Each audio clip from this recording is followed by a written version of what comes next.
1, 2, 1, 2, and through the vorpal blade went snicker snack. He left it dead, and with his head he went galumphing back. And hast thou slain the Jabberwock? Come to my arms, my beamish boy, O Frabjuste, Kalu Calais. Sergei Kovalev, the He crusher. chortled in his jaw. There he is. The crusher. How are you? Good to see you. Are you well? How you doing, Sergei? Are you well? Yeah, nice to see you, brother. This is Umar for BoxNation. We've been rolling for about 30 seconds, but Do you know what poem that is? no. The Jabberwock.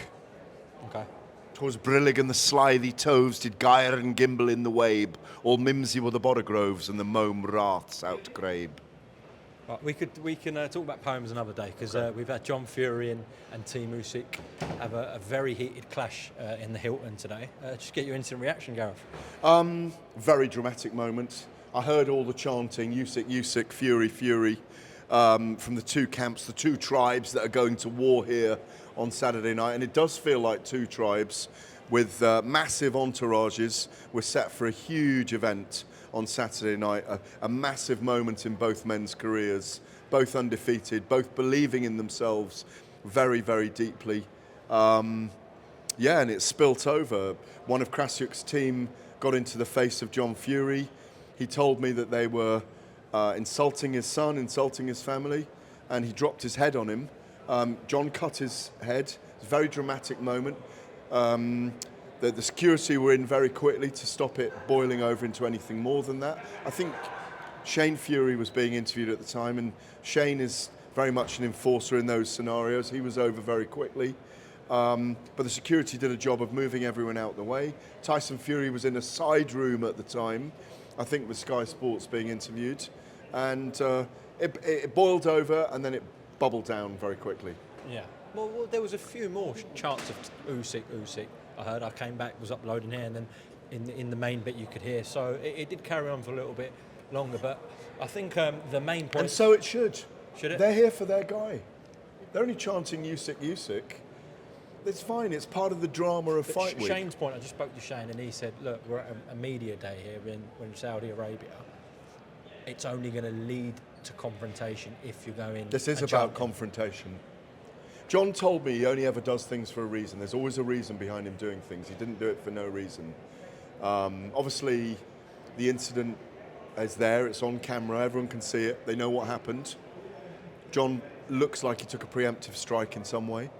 I'm glad it didn't bubble over into a wholesale brawl, because that wouldn't have been pretty here in Saudi Arabia. No, it wouldn't have. Yeah. It wouldn't have. Have you spoke to Tyson and Usyk today? Yes. Okay. I've spoken to Tyson. I'm just going to nip round the corner and speak to Alexander Usyk in a minute. He might pass us by and speak to Riyadh Season, Ring of Fire, in a moment. He's due in this room, sitting with the national newspaper guys shortly to interview Usyk. But I've spoken to Tyson. Yeah, when I spoke to him, what I found interesting was it was very... To Tyson? Yeah, it was very business mode, no trash talk. I love the mask on. There's a lot of coughs around. I love the business. He sat down with the national media early, was brilliant for 25 minutes. Very focused, looks very, very well, very fit. Well, he's got that handsome look about him at the moment. He just looks really fit. I think he's ready. I hate to say the eye being cut did him a favour, but I think it's just allowed him more time to sharpen himself. But I've got to say as well, Usyk looks amazing too. I haven't sat at close quarters with him yet, but I've just seen him come in the building earlier, filmed him, and he looks fantastic as well.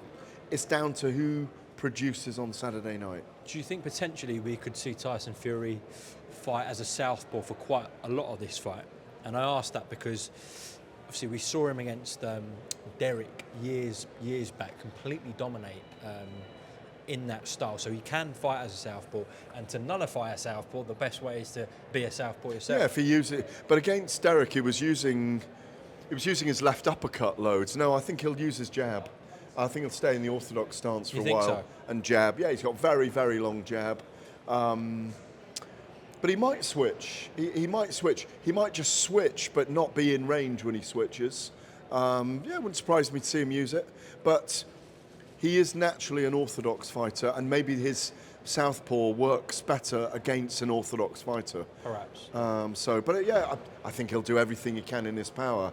He'll do everything he can with his IQ. It's going to be a very, very high IQ, physical, raw chess match on Saturday night. Just going back to the confrontation, actually, the funny thing about that was the only two people that weren't involved were Tyson and Alexander. They were both in rooms separated away. Well, Alexander was a little bit further along on the edge of a balcony, actually, being interviewed by Sky Sports at the time, I think, or I think it was Sky.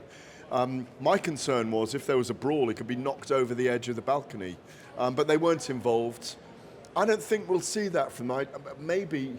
Who knows? We might see Tyson put his head in on Usyk again. I think Tyson's decided that mind games aren't going to work with Alexander Usyk, and he's leaving his entourage to do it. Absolutely. It's a big entourage, is both of them. Both this of them time I've massive never teams. seen, because they both got their outfits or their outfits, and I'd say they've both got entourages of like 25 each, something like that. Takes back to the old days. All right, Gareth. Well, look, I appreciate your time. We'll speak again. Every day I'm Every here for day? you. Every day. This was just a quick reaction Yeah, to what happened, obviously. He's Sergei Lapin, key member of Team Usyk.